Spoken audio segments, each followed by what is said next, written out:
In the headlines of this hour on VTV News, National Assembly approves several bills in ongoing session.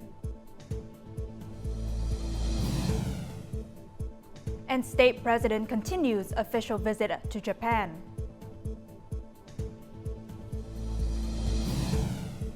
And in our world news, Russia approves record spend for its military in new 2024 budget.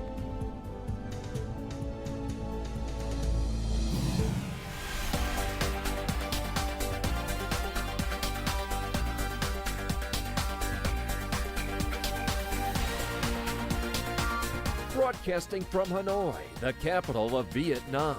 VTV News starts right now. Good morning. It is 8 a.m. local time, and you're tuning in for 30 minutes of VTV News. I'm Huyền Trân with the top stories. Now, continuing its sixth session of the 15th tenure, the National Assembly discussed the draft law on amending and supplementing a number of articles of the law on property auction on Tuesday. Deputies agreed on the need to amend and supplement some articles of the law on property auctions to prevent negativity in auctions that disrupt the market. There are cases in which auction winners do not fulfill their financial obligations after winning the auction. So I propose sanctions such as administrative fines and not allowing such people to participate in future auctions. In order to prevent price speculation, strict handling of information leaks as proposed in the draft is necessary. It is also crucial to add regulations prohibiting the organization of property auctions and the Property Auction Council from allowing people without sufficient financial capacity to participate in auctions. Some deputies suggested regulating raising deposit for auctions and responsibilities of auction winners. People who want to participate in auctions have already prepared their financial resources, so they don't concern about the deposit amount. Raising the deposit level will help filter out those participating in auctions for price inflation and speculation. It is necessary to continue reviewing to prevent corruption and negativity in handling public property and loopholes for people to take advantage for their personal interests. It's important to strictly regulate the rights and obligations of auction property owners, auction participants, and auctioneers. Earlier, with the majority of deputies in favor, the National Assembly adopted the revised law on real estate business.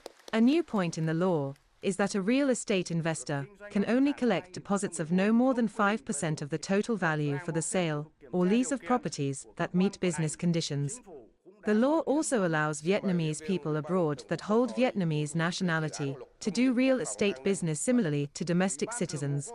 Discussing the law on national defense industry and security and industrial mobilization, some deputies suggested continuing to review current laws and law in consideration for approval to ensure consistency and avoid overlap with other bills. In addition, the National Assembly also approved a resolution on piloting some specific mechanisms and policies on investment in the construction of road transport facilities, and the draft law on forces participating in the protection of grassroots security and order. In the framework of his official visit to Japan, State President Võ Văn Thưởng had a meeting with Japanese Emperor Naruhito on Tuesday. At the meeting, both sides spoke highly and expressed their joy about the sound and comprehensive development of Vietnam-Japan relations and the increasing closeness of the two peoples. On behalf of the Vietnamese state and people, the Vietnamese state president thanked the Japanese emperor and empress as well as members of the Japanese royal family for their deep concern for the Vietnamese people and the friendly and cooperative relationship between Vietnam and Japan. The state president and his spouse also thanked the Japanese emperor, empress, and the Japanese government for giving the Vietnamese delegation a respectful and cordial welcome during this official visit to Japan. The Japanese emperor and empress said that historical cohesion and exchanges, similarities in cultural and human factors are one of the basic factors in deepening Vietnam-Japan relations across a variety of fields like today. They expressed confidence that cultural and people-to-people exchange activities launched in many localities of the two countries in 2023 will help strengthen understanding between the two countries, contributing to intensifying people-to-people exchanges and friendly cooperative relations between the two nations. The state president believed that the two countries have many cultural similarities and common values and interests. This has created a solid foundation for developing Vietnam-Japan cooperative relations. He affirmed that the historic visits by Japanese royal family members contribute to deepening trust and mutual understanding between the two peoples and bringing Vietnam-Japan relations to a comprehensive strategic partnership for peace and prosperity in Asia and the world. On this occasion, the state president, on behalf of the state and people of Vietnam, invited the Japanese emperor and empress to visit Vietnam. Later on the same day, State President Võ Văn Thưởng met with former Japanese Prime Minister and Vice President of the Liberal Democratic Party, Taro Aso, along with many Japanese leaders and politicians. During the meetings, Japanese leaders and politicians affirmed their support for the Japanese government in considering Vietnam a priority in its foreign policy. The Vietnamese state president highly appreciated Aso Taro's important contributions in his previous position as the Prime Minister of Japan to the two countries' relations. The state president hoped that with his reputation, the Japanese leader will continue to make positive and effective contributions to strengthening bilateral cooperative relations. Vice President Aso Taro expressed his desire to promote economic cooperation and people-to-people exchanges between Vietnam and Japan. He emphasized that Vietnam is a favorite destination of Japanese investors in the process of shifting supply chains thanks to Vietnam's attractiveness in human resources and potential market. Receiving Chief Representative of Japan's Komeito Party Yamaguchi Natsuo, the Vietnamese state leader proposed Komeito to continue to pay attention to promoting cooperation between the two countries, especially in high-level exchanges, and the cooperation between Komeito and the Communist Party of Vietnam, and between the two countries' localities. The Japanese leader highly appreciated the upgrading of the two countries' relationship to a comprehensive strategic partnership for peace and prosperity in Asia and the world. He affirmed that Komeito will continue to support and strengthen cooperation with Vietnam in the fields of high-quality infrastructure, healthcare, labor, and education. Receiving chairman of the Japanese Communist Party Kazuo Phie, the Vietnamese state president asked the Japanese leader to continue to support and further strengthen cooperation and exchanges between the two countries, effectively and flexibly promote exchange mechanisms between the two parties, share information and experience in party and socialism building, and support Vietnam in implementing the 3 strategic breakthroughs approved at the 13th Party Congress. The chairman of the Japanese Communist Party hoped to promote exchanges between the communist parties of the two countries. He also asked Vietnam to continue supporting the non-proliferation of nuclear weapons. At the meeting with a group of Japanese parliamentarians, the state president affirmed that exchanges between young leaders, young parliamentarians, and the people of the two countries are an important factor in enhancing trust and sustainable bilateral relations. The parliamentarians affirmed that they will make concerted effort to contribute to the development of Vietnam-Japan cooperation. On this occasion, the state president affirmed that Vietnam-Japan relations have the opportunity to further develop in all fields and expand in new fields with a vision in the next 50 years. He asked Japanese politicians to pay attention and promote the concretization of the cooperation between the two countries within the new relationship framework.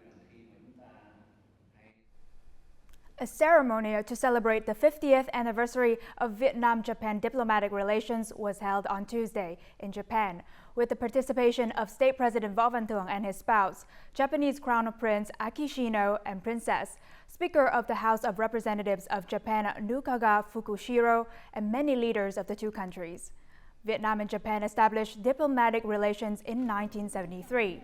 The relationship has gone through many changes before it was upgraded to a comprehensive strategic partnership on Monday. At the ceremony, Foreign Minister Bùi Thanh Sơn affirmed that for Vietnam, Japan is not only an important and long-term comprehensive strategic partner, but also a sincere and trustworthy friend. At the event, a special Vietnam-Japan friendship concert took place. The performances are rich in traditional folk music of the two peoples of Vietnam and Japan. And in the program, the work of Resonance of Lyrics, written by His Majesty former Emperor Akihito and set to music by former Empress Michiko, was performed on the piano by people's artist Đặng Thái Sơn of Vietnam and other talented Japanese artists and singers.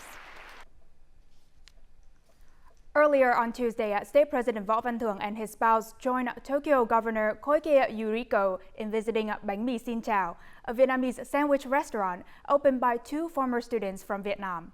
The state president said that the Vietnamese and Japanese people always have special affection for each other and the similarities in culture and cuisine that have contributed to creating a good relationship between the two countries. The Vietnamese leader proudly acknowledged the growing number of young Vietnamese entrepreneurs finding success in Japan and their contributions to promoting Vietnamese culture and connecting the peoples of Vietnam and Japan. Opened in 2016, Bánh Mì Xin Chào now has 15 stores in Japan and welcomes 500 customers a day. On this occasion, State President Võ Văn Thưởng thanked the governor and leaders of Tokyo for their efforts in fostering collaborations between Tokyo and Vietnamese localities, especially Hanoi, and supporting a Vietnamese community and businesses in Tokyo. Prime Minister Phạm Minh Chính hosted a reception in Hanoi on Tuesday for Brazilian Minister of Science and Technology Luciana Santos, who is also president of the Communist Party of Brazil. The following story has more details. Prime Minister Pham Minh Chinh expressed his belief that Brazilian Minister Luciana Santos' visit will contribute to raising the efficiency of the comprehensive cooperation between Vietnam and Brazil, especially in science, technology and innovation. He also urged Brazil to promote consensus within the Southern Common Market on the early launch of free trade agreement negotiations with Vietnam. Vietnam stands ready to accompany Brazil in multilateral and international issues, including promoting priorities of shared concern at the G20 summit scheduled to take place in Brazil next year. For her part, Santos handed over a letter from the Brazilian president to Prime Minister Pham Minh Chinh and informed him about outcomes of her talks with the Vietnamese Minister of Science and Technology, during which the two sides agreed to strengthen collaboration, particularly in science and technology, and emerging technologies like quantum technology, AI, biotechnology, and the semiconductor industry. Prime Minister Phạm Minh Chính, his spouse, and a high-ranking delegation of Vietnam on Tuesday departed Hanoi to attend the 28th UN Climate Change Conference of the Parties COP28. The team has several bilateral activities in the United Arab Emirates or UAE and will pay an official visit to Turkey from November 29th to December 3rd. The trip is made at the invitation of the UAE government and the Turkish government. The Vietnamese government leaders' attendance at the COP28 affirms Vietnam's consistent policy on green growth and climate change response.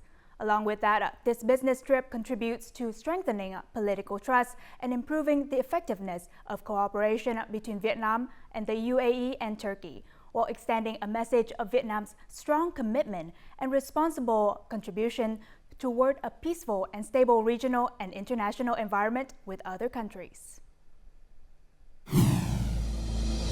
Coming up next on VTV News. State Bank of Vietnam asked to ensure sufficient credit supply. And youth mental health needs improvement in Vietnam.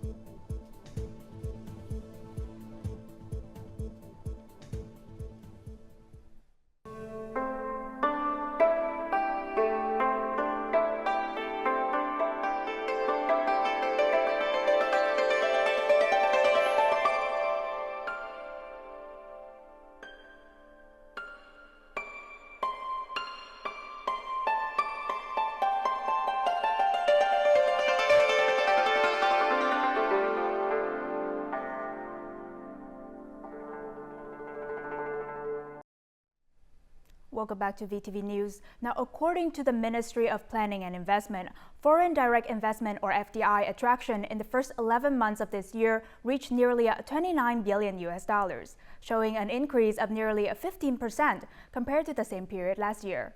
Foreign investors have invested in 18 out of 21 economic sectors in Vietnam during this 11-month period. The processing and manufacturing industry is leading in terms of investment. In terms of location, FDI has been distributed across 56 provinces and cities throughout the country. Quảng Ninh and Ho Chi Minh cities are the top destinations with a total registered investment capital of over $3 billion, followed by Hải Phòng, Bắc Giang, and Hanoi. Furthermore, the realized capital of FDI projects in the past 11 months reached $20.25 billion, the highest during the period from 2018 to 2023. The government has requested the State Bank of Vietnam to determine a reasonable credit growth limit for 2023 and allocate all credit quotas so that banks could proactively expand lending until year-end.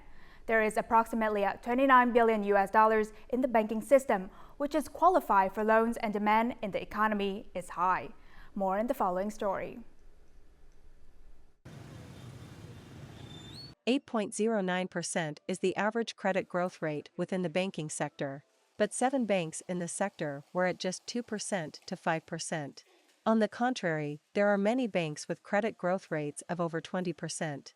This is the peak time for the economy's credit needs, but many banks, even though they still have money and many viable customers, cannot offer loans without the permission of the State Bank of Vietnam. More than 11.56% of the bank's credit room has been used up. We have sent a proposal to Vietnam to increase credit room so that we can issue loans to customers. We are waiting for approval. According to the central bank, controlling credit limits is to prevent banks from increasing deposit interest rates, as well as putting pressure on the control of inflation and bad debt. However, the State Bank of Vietnam uses risk safety methods. This method is both public and transparent, and would not administratively intervene in the lending activities of commercial banks. Current risk safety ratios tools control mobilization and lending. These tools meet all the requirements of market mechanisms and international practices.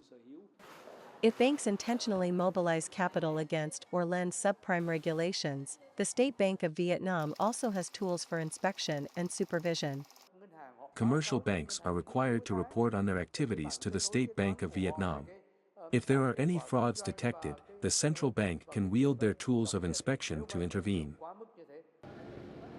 There is only a month left in the year to disburse more than $729 billion, which is an impossible task.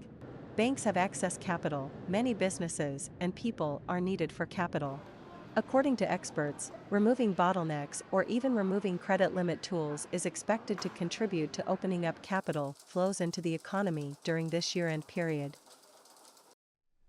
With the theme Open Up and Connect, UNICEF made the call for strengthening mental health strategies to support Vietnam's young generation on World Children's Day 2023. The main event took place on Tuesday in Hanoi. More in the following. Many children, adolescents, and young people struggle with mental health challenges while lacking the essential coping skills or support and services critical to their overall well-being, according to the latest result of the National Adolescent Mental Health Survey. In Vietnam, the rate of 10 common mental disorders is 14.9% of the population, but anyone can suffer from mental disorders, at least at some point. So Vietnam is on the path of developing a comprehensive mental health strategy, and that is absolutely essential. And we need to have approaches across the government, across the ministries that can respond to children. For example, in the Ministry of Education, they've identified the need for counsellors in the schools. The Ministry of Health, they've identified that there's need for a national comprehensive strategy. The Ministry of Labour and Social Affairs are working to ensure that parenting programs reach across Vietnam. These are great initiatives. At the event, experts from several ministries and academia also analysed the national mental health situation of children and adolescents and share ideas and lessons learned in support of a dynamic child and adolescent-sensitive national strategy. The event was committed to engaging the population that it serves in activities and discussions on areas that matter to them and will impact their lives.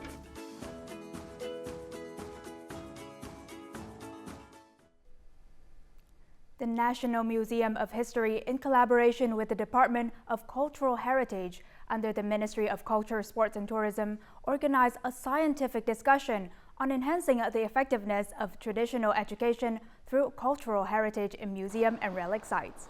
The seminar aimed to share methods and experiences in heritage education from both domestic and international museums and monuments. Practices in countries including Vietnam have confirmed that cultural heritage education activities foster a generation that respects and cherishes cultural heritage, possesses knowledge in the present, and contributes to a sustainable future. Experts emphasize the need for museums and tourist sites to improve their efforts in educating visitors about value of heritage. This entails employing creative presentation techniques, integrating new technology, and marketing products within the cultural industry to generate revenue and invest in museum activities while preserving cultural heritage. The new rice ceremony has long been an important ritual of the Bru-Vân-Kiều ethnic group in the western part of the Trường Sơn Range, Quảng Bình province. This festival is a unique cultural tradition of the Bru-Vân-Kiều people, celebrated to mark a bountiful harvest. Quảng Bình province has been actively restoring and preserving these festive cultural traditions, transforming them into a community tourism product. After the rice harvest season, typically in the 10th lunar month, the Bru-Vân-Kiều people in Khai Dựa village, Ngân Thủy commune, Lệ Thủy district, gather to prepare offerings for the new rice festival. Families come together and contribute agricultural products made by their own families. The new rice custom was established 70 years ago, and it has been passed down by my forefathers. Celebrating the new rice festival is a way to seek blessings from the gods, wishing for the health, wealth, and prosperity of families in the village. The festival begins with a ritual to worship the gods. It is then followed by festive activities including folk games, gong dancing, and folk singing. The New Rice Festival has unique characteristics that set it apart from other festivals, such as the Rice Planting Festival, Filling the Holes Festival, Ma Con Drum Beating Festival, or Minh Hoa District's Spring Festival.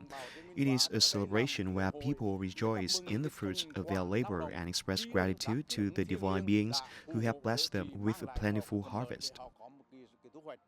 We have a plan to restore several festivals that are at risk of disappearing. We will assist local authorities and communities in implementing solutions that encourage individuals to celebrate and preserve their cultural identities. In 2023, the Ministry of Culture, Sports and Tourism recognized the New Rice Festival of the Bru-Vân-Kiều people in Quảng Bình province as a national intangible cultural heritage. The province is organizing activities to preserve and promote the cultural values of the Bru-Vân-Kiều ethnic group, while also incorporating their cultural heritage into a unique tourism product. Coming up next in our world news. Russia approves record spend for its military in new 2024 budget. And London's Royal Botanical Gardens in Kew debuts annual Christmas lights show.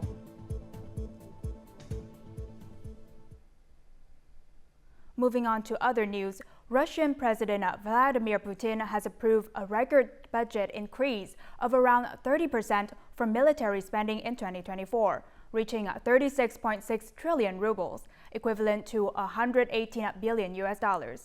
The allocation marks a significant uptick in defense investment, with spending on defense and security combined expected to constitute around 30% of the total budget expenditure next year. This surge amounts to an almost 70% increase in defense spending compared to 2023, reflecting Russia's unwavering commitment to its special military campaign in Ukraine. The Korean Central News Agency KCNA reported Tuesday the country's military spy satellite has taken photos of the White House, the Pentagon, and the nuclear aircraft carriers docked at the U.S. naval base. North Korean leader Kim Jong-un viewed the photos on Monday and Tuesday when he received an operations report from the Pyongyang General Control Center of the National Aerospace Technology Administration. The North Korean leader was also shown photos taken by the satellite of major target areas, including the Italian capital Rome, the U.S. Navy's Norfolk Naval Station, the Newport News Dockyard, and an airfield in Virginia. Economic activity in the Eurozone has stagnated in recent quarters and is expected to remain weak for the rest of the year. President of the European Central Bank ECB, Christine Lagarde, told the European Parliament on Monday. Lagarde attributed the slight contraction of the Eurozone's real gross domestic product (GDP) in the third quarter to a combination of factors, including the broadening impact of higher interest rates, weak foreign demand, and fading impetus from the reopening of the economy after the pandemic. However, she expressed optimism for the bloc's economic resurgence in the coming years, citing a further decline in inflation, recovery in household incomes, and growing demand in the area. In the United Kingdom's capital city of London, the Royal Botanical Gardens in Kew debuted its annual Christmas lights show on Tuesday. The event was a part of the city's preparation for the upcoming festive season. More in the following. Brand new displays include 3-m-high illuminated flowers, cascading lights suspended from the tree canopy, and one of the longest light tunnels to ever feature at Christmas at Kew. Well, this year, as every year, we've worked really hard to create something brand new and fresh here at Kew Gardens. We're 11 years this year, and so every year we're looking for new and exciting things for all our visitors to enjoy. So we've a new route this year, we've 22 installations, and we have 8 installations that are brand new, never seen before here in the UK. Since the inaugural Christmas at Kew Trail in 2013, this unique event has paved the way for festive displays across the country. This year's trail is a celebration of nature by night, bringing Kew's incredible natural architecture to life.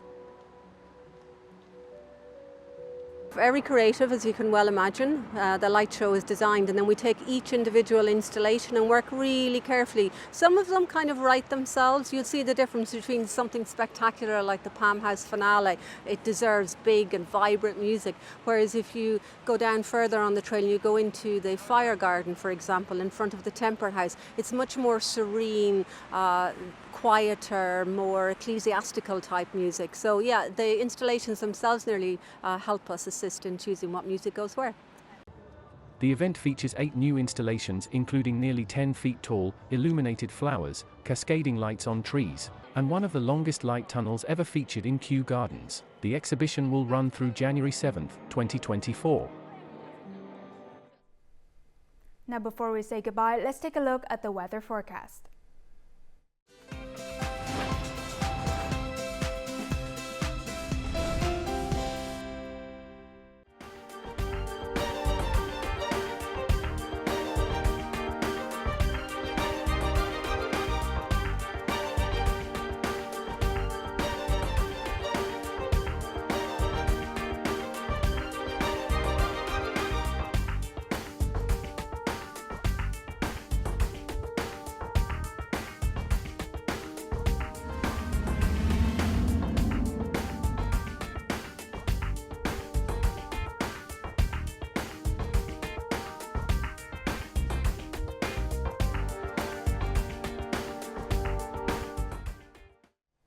And that is it for our morning news bulletin. To rewatch our program, you can download our mobile app VTVgo or check out our YouTube channel VTV4Go. Thank you for watching and see you next time.